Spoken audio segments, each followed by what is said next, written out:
And now let's talk about Syria. The war-torn country is holding an election. For the first time in more than 50 years, no member of the Assad family is on the ballot. The new president, Ahmed al-Sharaa, is now firmly in charge. Al-Sharaa was a rebel and a former member of the al-Qaeda's Syria branch. He says he now wants to rebuild Syria through democracy. But this election was not a full vote. Ordinary Syrians didn't take part. Local electors chose most of the seats, and the president will appoint the rest. Critics say the election is still too controlled. Supporters say it's a beginning, a small but symbolic step for a country trying to move on after years of war. Syria has voted for the first time without the Assad family. That alone makes this election historic. And it comes 10 months after Bashar al-Assad was forced out. He fled to Russia after his army collapsed. The new president, Ahmed al-Sharaa, led that offensive. He was once a rebel commander, and earlier part of al-Qaeda's Syrian branch. Now, he says he wants to build democracy. The task of rebuilding Syria is a collective task. It is not entrusted to a specific person or a few individuals. Rather, all Syrians must contribute to rebuilding their country. The vote is to pick a new parliament. It's called the People's Assembly. But this was not a normal election. Ordinary Syrians didn't vote. Instead, about 7,000 electors voted on their behalf.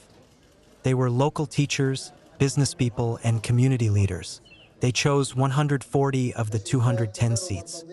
President al-Sharaa is filling the remaining 70 himself. Officials say this system was the only option right now. Millions are displaced. Many lost their homes and ID papers during the war. Universal voting, they say, just isn't possible yet. Critics call this a managed exercise.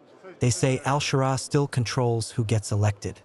But others see it as a beginning. After 5 decades of dictatorship, even a partial vote feels like progress. Frankly, I am not hopeful for anything. I have no hope for anything at all. Nothing. I hope that something will happen for the better. These are the first elections that Syrians are participating in since the fall of Bashar al-Assad. We hope that they will proceed towards the better, God willing, through integrity and through people who will be competent for all of Syria, not just for the city of Aleppo. Ahmed al-Sharaa's journey is complicated. He once fought against the Syrian state. He led Islamist fighters during the war. His movement, HTS, ruled parts of northern Syria. When Assad fell, al-Sharaa took charge in Damascus. He promised unity, he promised reform, and he promised to end one-man rule. At the United Nations, he spoke about rebuilding Syria. He said the country needs collective effort and inclusion. But many Syrians remain cautious. They remember his militant past, and they worry about reports of attacks on minorities. So, how democratic was this election? There are no political parties. All old ones were dissolved. New ones haven't been approved yet. Candidates ran as independents. They had only a few days to campaign. There were no debates, and no televised appeals for votes. Women made up just 14% of all candidates, and not everyone could even vote. Voting took place in schools and libraries. Each voter had to hand in their phone before entering. Ballot boxes were sealed and guarded.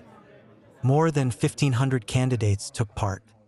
Many were local figures, doctors, teachers, shopkeepers. In Damascus, voters queued quietly.